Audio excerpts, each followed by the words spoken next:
warahmatullahi wabarakatuh. Kita topiknya hari ini tentang IG. IG itu bukan Instagram, tapi ini indeks glikemik ya. IG sangat rendah. Jadi kalau IG-nya kita bisa makan tanpa takut gula darah kita akan meningkat gitu. Jadi kalau kita pikir-pikir, nah yang kita itu sebenarnya seperti peneliti, punya ilmu yang namanya kalau orang Jawa bilang titen lan niteni gitu. Jadi selalu memperhatikan, selalu mencatat, mengingat-ingat dan menjalaninya gitu. Jadi apa yang diamati selama berabad-abad kemudian menjadi jalan hidup, pola hidup. Misalnya jamu itu bukan penelitian di laboratorium, tapi karena titen lan niteni itu tadi. Salah satu bentuk yang lain itu kalau kita lihat cara memasak, karena nenek moyang dulu ya, yang pakai kukutan itu. Ternyata ini sudah banyak kita tinggalkan. Kita pengennya itu masaknya cepat. Masaknya cepat, akhirnya kita pakai model kayak di liwet itu, rice cooker. Jadi beras direndam pakai air, direbus sampai matang, kemudian kita makan. Padahal ternyata ini tampaknya ini masalah karena banyak gula-gula atau karbohidrat yang tidak terbuang dan kita makan. Yang akhirnya gula kita itu akan meningkat gitu. Dan kalau begitu cara masak yang dilakukan nenek moyang kita itu lebih bersahabat gitu. Dan sekarang banyak sekali orang kembali ke kembali ke cara masak yang lama. Bukan rice cooker, tapi kita pakai banyak ditawarkan rice cooker low karbo. Yang harganya itu sampai 2 kali 3 kali lipat dibandingkan rice cooker. Dan sekarang kita rame-rame ke sana, banyak sekali orang ke sana yang ternyata tidak hanya enak gitu, tapi dipromosikan karbohidratnya rendah. Jadi IG-nya diharapkan bisa lebih turun. Nah, Bapak Ibu sekalian, mungkin ini berkaitan juga dengan usia-usia kita gitu ya. Kita itu makin tua, makin kaya. Itu guyonannya teman-teman tuh makin tua makin kaya. Betul itu. Lemak. Betul. Jantungnya aja pakai ring. Punya pabrik lemak, jantungnya pakai mesin gitu ya. Punya pabrik gula gitu. Itu. Nah, Bapak Ibu sekalian, salah satu penyakit yang paling ditakuti ya, salah satu yang paling ditakuti yang ternyata berkaitan dengan pola makan kita itu adalah gula darah atau diabetes ya. Diabetes yang sangat erat kaitannya dengan pola hidup kita, cara makan kita dan sebagainya gitu. Kalau dilihat angka-angka yang ada itu tahun 2017 itu di dunia itu ada 425 juta pasien pasien diabetes mellitus ya. Itu sampai 245 juta, luar biasa sekali. Dan ini nanti diperkirakan akan meningkat sampai mencapai 629 juta pada tahun 2045. Tahun naiknya 48%, luar biasa. Dan Indonesia ternyata menempati urutan ke-6 dari 10 negara jumlah pasien tertingginya. Kita pasiennya itu mencapai 10,3 juta diabetes tahun 2017. Dan menurut WHO ini nanti akan meningkat sampai diperkirakan 16,7 juta tahun 45 nanti. Dan luar biasa. Dan kalau ini kita nggak cepat sadar ya kita akan sampai ke sana juga gitu. Dan kita sering abai, apalagi kita itu suka makan nasi gitu. Yang ternyata makan nasi itu salah satu sumber gula yang paling besar peranannya di dalam gula darah tinggi kita. Dan kalau semula kita menduga yang kena diabetes itu yang tua-tua, ternyata juga enggak. Karena kalau lihat data yang ada, itu 75% penderita diabetes di Indonesia itu usianya antara 20 sampai 65. Jadi anak muda juga kena gula juga. Gitu. Kalau dulu kita sering ngomong masih muda kok nyirik tahu nyirik ya. Nyirik itu menghindari makan yang enak-enak gitu. Ternyata enggak, umur 20 aja sudah mulai kena. Ada yang kolesterol tinggi, ada yang gula tinggi gitu. Jadi tidak mengenal usia karena pola makan kita. Nah, para ahli kemudian membuat indeks yang disebut indeks glikemik tadi yang membandingkan kenaikan gula darah kita setelah mengkonsumsi satu makanan dibandingkan kalau mengkonsumsi glukosa murni. Itu menjadi indeks glikemik itu yang makin tinggi indeks glikemiknya berarti makin membuat gula darah kita itu naik. Nah, kalau klasifikasinya katanya di dalam referensi itu kalau IG-nya, indeks glikemiknya itu kurang dari 50, itu dikelompokkan makanan yang IG-nya rendah. Kalau angkanya 55 sampai 70 ini termasuk indeks glikemik sedang dan tinggi kalau di atas 70. Nah, nasi putih itu termasuk tinggi sampai 110, bahkan ada yang lebih gitu.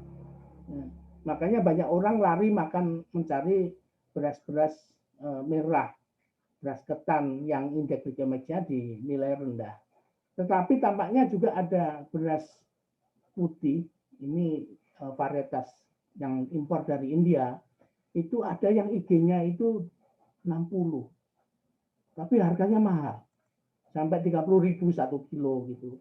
Jadi makin sehat bahan makanan makin mahal gitu. Namun tampaknya ini cara memasak nasi itu yang tadi saya ceritakan yang berkaitan dengan kukusan itu juga bisa membantu menurunkan IG gitu, menurunkan indeks glikemik yang tadinya tinggi bisa rendah. Meskipun dari beberapa penelitian teman-teman di Badan Litbang Pertanian itu ada juga gitu dengan cara yang seperti itu ternyata ada yang rendah jadi naik gitu. Jadi masih belum stabil gitu. Tapi jangan khawatir karena kita punya narasumber hari ini yang luar biasa. Gitu. Dan kalau kita lihat di pasar itu banyak juga sih sebetulnya beras-beras yang IG-nya rendah seperti Cisokan ya. Cisokan itu katanya 36 IG-nya. Margasari itu 39. Siam Mutiara itu 48. Sekian lah gitu. Kemudian ada beras Mertapura, ada Ciherang yang masih 50-an ke bawah gitu. Nah, Bapak Ibu sekalian, kita hari ini punya narasumber yang ahli di bidang ini, yang ngutik-utik beras supaya IG-nya rendah gitu. Yang ngutik-utik jenis-jenis beras mana yang IG-nya rendah supaya kita itu kalau makan nasi itu nggak khawatir gula kita akan naik. Nah, ini narasumber kita namanya Profesor Dr. Sri Widowati, bekerja di Balai Besar Pasca Panen Pertanian di Bogor ya, di Temanggung. Kemudian tahun 2013 mendapatkan gelar profesornya.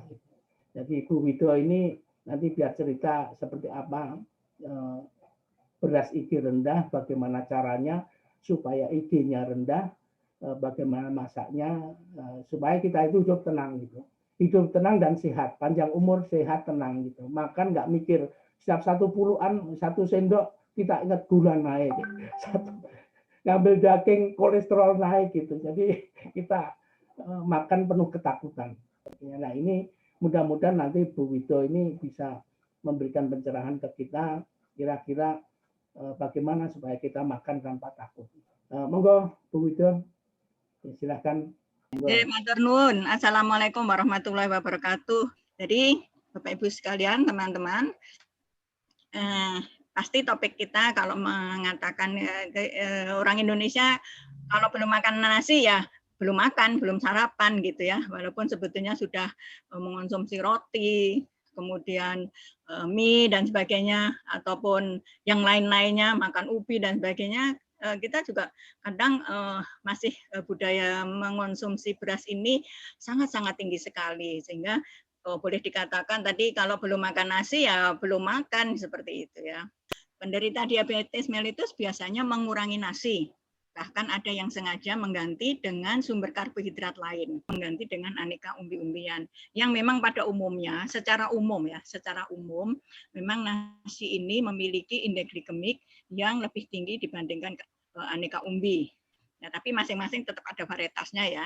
Tapi kalau kita orang awam, ya sudah nasi diganti aja dengan umbi, seperti itu sih. Ya. Padahal tidak semua jenis beras akan meningkatkan kadar glukosa darah secara cepat dan tinggi. Nah, kemudian kriteria apa sih beras yang sesuai dengan penderita DM? Mungkin ini yang kawan-kawan akan cari seperti apa, termasuk bagaimana cara ngolahnya, bagaimana cara mengonsumsinya juga ternyata ada kaitannya. Nah, apa sih pengertian indeks glikemik? Ya, indeks glikemik adalah tingkatan atau ranking pangan menurut efeknya terhadap kenaikan kadar glukosa darah. Jadi kalau kita mengonsumsi pangan ya, pangan terutama sumber karbohidrat. Ya, indeks glikemik itu sangat terkait dengan karbohidrat. Jadi yang diukur adalah karbohidratnya. Pangan yang indeks glikemiknya tinggi, kalau kita konsumsi, setelah kita konsumsi akan menaikkan kadar glukosa darah dengan cepat dan tinggi setelah dikonsumsi tadi ya. Sebaliknya kalau indeks glikemiknya rendah. Nah, ini kategorinya tadi sudah sempat disampaikan. Kalau indeks glikemiknya kurang dari 55 itu rendah, kalau sedang itu 55 sampai 70, tapi ada juga yang mengkategorikan 56 sampai 69. Kalau saya masih menganut yang 50 sampai 70, 55 sampai 70 ini kategori sedang, lebih dari 70 ini kategorinya tinggi.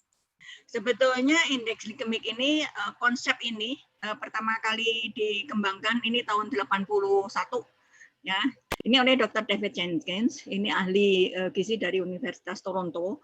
Nah, itu sebetulnya awalnya adalah untuk membantu menentukan jenis pangan yang paling baik untuk diabetes. Ya, di Australia itu banyak sekali mulai tahun 2000 ini sudah mulai dikembangkan produk pangan yang memang dicantumkan di ininya, di labelnya. Jadi orang mau melihat, oh ini produk ini indeks glikemiknya rendah, sedang, tinggi. Semuanya ada keunggulannya. Manajemen diet untuk bagi penderita DM. Ini kalau konsep lama, semua pangan berkarbohidrat menghasilkan pengaruh yang sama pada gula darah. Konsep lama. Sehingga pada diet penderita DM hanya didasarkan pada porsi karbohidrat.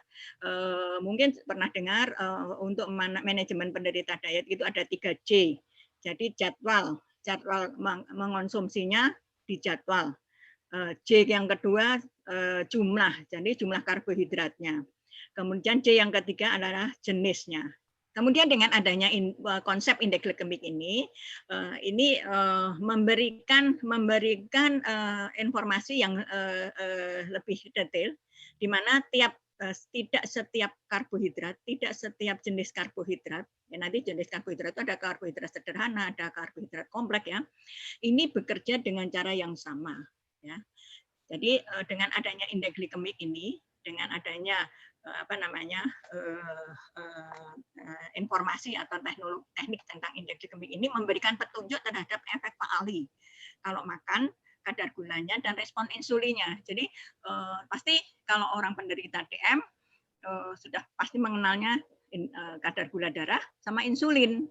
Kan seperti itu. Kalau sudah parah, nah ini mungkin moga-moga nggak ada yang mengalami, kalau sudah parah, sehingga mereka harus menyuntikkan insulin di dalam tubuhnya sendiri. Jadi karena sudah terbiasa diajarkan, jadi tidak setiap mau menyuntik insulin terus ke dokter atau ke perawat, mereka diajarkan untuk menyuntikkan sendiri. Karena kalau tidak disuntik dengan insulin ini, kalau yang sudah parah ya, moga-moga nggak ada yang di sini kalau nggak disuntik insulin, karena penderita DM itu terganggu produksi insulinnya. Jadi kalau tidak disuntik insulin, gula darahnya tetap aja berada di pembuluh darah, ya, tidak bisa dikeluarkan. Kalau tidak bisa dikeluarkan, tidak bisa dikeluarkan kan karbohidrat atau gula ini adalah sumber energi. Kalau tidak bisa dikeluarkan, jadi orang penderita DM itu lemes ya, tidak berenergi seperti itu karena walaupun dia sudah makan ya, sudah mengonsumsi. Kalau orang yang normal pasti sudah energinya sudah langsung dapat lah gitu. Nah kalau ini enggak. Kemudian sekarang masuk ke beras yang bagi diabetes. Diabetes itu penderita DM ya. Itu dianjurkan beras dengan indeks glikemiknya rendah karena beras yang indeks glikemiknya rendah itu dapat mengendalikan kadar gula darah. Kemudian serat pangannya tinggi. Nah, beras yang dengan serat pangannya yang tinggi, ini secara umum ya, secara umum kalau kita nggak punya pilihan nih. Jadi gampangannya sebetulnya beras yang tidak putih sekali. Ya, jadi padahal orang Indonesia ini pada umumnya makin putih makin senang, ya, makin putih makin senang, bahkan ada beras yang menggunakan pemutih. Nah, sebetulnya makin tinggi derajat sosohnya adalah semakin kalau kaitannya dengan indeks glikemik, makin tinggi derajat sosoh makin tinggi indeks glikemiknya. Derajat sosoh itu adalah berapa persen bekatul yang disosoh. Jadi kalau kita bicara dengan indeks glikemik rendah, makin tinggi derajat sosoh, makin kurang bagus. Jadi makin putih, makin tidak bagus. Seperti itu ya. Apalagi kalau pakai pemutih. Kalau makin tinggi protein dan lemaknya, ini ya, itu makin bagus. Karena dia ada menurunkan laju pengosongan lambung ya. Jadi kalau kita mengonsumsi makanan yang tinggi protein dan tinggi lemak, ya, jadi kita nggak cepat lapar. Kemudian daya cernanya rendah. Nah, untuk beras untuk penderita diabetes sih daya cernanya rendah ya seperti itu. Kemudian karbohidrat dengan indeks glikemik tinggi ketika dikonsumsi akan dicerna ya, dicerna. Ya, jadi itu akan cepat. Mulai dari mulut ya, mau dari mulut nih waktu kita kunyah, maka di dalam mulut kita ada enzim amilase yang menghidrolisis karbohidrat. Dan konsumsi yang terus-menerus dalam jangka panjang, ini kalau IG-nya tinggi, berdampak pada peningkatan risiko obesitas dan penyakit-penyakit yang berhubungan dengan diet lainnya atau dengan pencernaan ya, termasuk DM tipe 2 ya. Tadi DM tipe 2 ya. Kalau untuk yang pola makan, kalau DM tipe 1 tadi yang keturunan, penyakit jantung dan beberapa penyakit jenis kanker. Pangan dengan IG rendah diserap dengan lambat dan mencegah fluktuasi gula darah. Ya, jadi benar-benar sangat bagus untuk penderita DM. Ya, pangan IG rendah relatif aman dikonsumsi oleh diabetesi. Ya, ini karena membantu mengontrol kadar gula darah. Nah, sekarang faktor apa saja sih yang mempengaruhi indeks glikemik? Proses pengolahan, komposisi produk atau komposisi bahan yang mau diolah, kemudian metode pengolahannya betul, metode pengolahan bahan yang sama tapi diolah dengan cara yang berbeda akan berbeda juga. Bahan yang sama, jenis yang sama, misalnya kita dari beras Cihirang nih misalnya, atau beras Rojo Lele misalnya, kita konsumsi dalam bentuk nasi, atau kita konsumsi dalam bentuk ketupat ataupun bubur, beda-beda indeks glikemiknya. Ya, seperti itu metode pengolahan. Selain tadi mungkin mau dengan rice cooker atau mau dengan dikukus, diadang dan sebagainya. Itu akan memberikan variasi untuk IG-nya. Kadar amilosa dan amilopektin. Karena kadar amilosa ini yang menentukan beras tersebut nanti kalau sudah diolah menjadi nasi ya, pada umumnya kan beras diolah menjadi nasi, apakah dia pulen sedang dan pera. Kalau amilosanya rendah ya, kadar amilosanya rendah benar ya, itu kurang dari 20%, ini pulen. 20-25 pulen sedang, lebih dari 25% kadar amilosanya itu pera. Kalau pera kan nasinya agak keras ya, seperti itu. Pada umumnya masyarakat Indonesia pada umumnya menyukai beras atau yang nasinya relatif pulen. Kemudian kadar gula. Nah, kadar gula walaupun sedikit ya, walaupun sedikit kalau di beras itu, tapi sangat berpengaruh ke IG. Pada prinsipnya, kalau kadar amilosanya tinggi atau makin tinggi beras makin tinggi kadar amilosa beras atau makin perah, ya, makin perah, cenderungnya IG-nya makin rendah. Jadi IG kebalikan dengan amilosa. Gula, makin tinggi gula, IG-nya makin rendah. Kadar serat pangan, makin tinggi kadar serat pangannya, makin rendah IG-nya. Jadi, kalau Bapak Ibu sekalian teman-teman mengonsumsi brown rice atau beras pecah kulit, beras yang masih ada bekatulnya itu sangat bagus karena IG-nya rendah. Bekatulnya masih ada di situ semua. Ya, sebetulnya dari makin rendah derajat sosok, kalau kita mau menilai dari IG-nya itu makin bagus. Ya, tetapi memang rasanya tidak seperti beras putih yang pulen, yang putih sekali, ya. Konsumsi nasi panas atau nasi dingin. Nah, ini supaya lebih ini nanti ada juga. Jadi kalau nasinya anget, bukan anget lagi, panas lagi ya, masih kepul-kepul. Nah, itu cuma ditutul sama garam, aduh, misalnya atau ikan asin. Nah, itu IG-nya tinggi. Kadar apa namanya? Garamnya juga tinggi. Nah, ini sebetulnya tidak bagus gitu kan, ya. Kemudian kadar lemak dan protein. Kadar lemak dan protein itu makin tinggi kadar lemak dan protein, makin rendah apa namanya IG-nya. Ya. Karena tadi membantu mengosongkan pengosongan lambung, ya, laju pengosongan lambung. Kemudian adanya juga anti gizi, ya. Kemudian nasi yang panas, ini ya, nasi yang panas memiliki kadar karbohidrat lebih tinggi dibandingkan dengan nasi dalam keadaan dingin, sehingga indeks glikemiknya akan lebih tinggi. Kalau kita misalnya dari kukusan, dari dandang, dari rice cooker, nasi dengan panas sekali ya, panas itu dengan beras nasi yang sama itu dia mempunyai respon glikemik yang lebih tinggi. Ada juga yang sedang, kemudian kalau dingin akan lebih bagus sekali. Jadi mengonsumsi makanan ini kalau kita tinjau dari indeks glikemiknya atau respon glikemiknya, respon gula darahnya pada gula darah kita, kalau kita mengonsumsi makanan lebih bagus pada makanan dingin.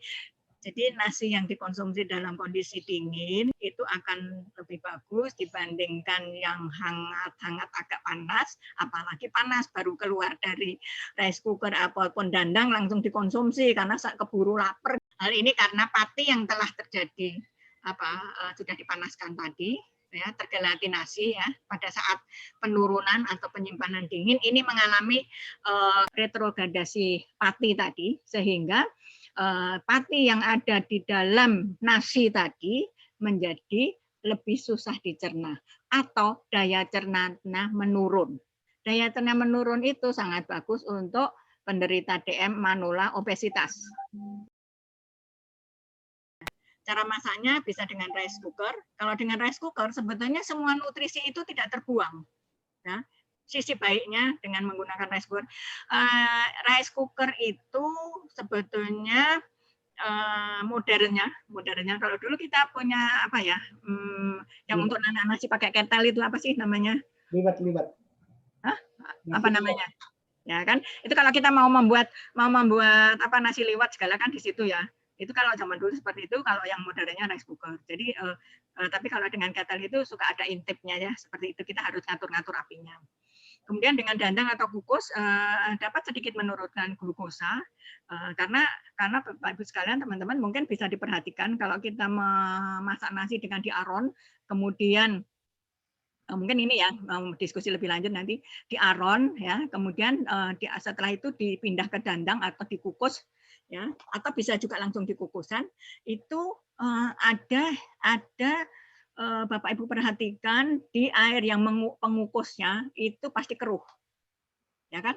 Air pengukusnya keruh. Karena apa? Ada glukosa ataupun amilosa yang larut masuk ke dalam situ. Tapi termasuk juga ada hal yang lain yang larut di situ.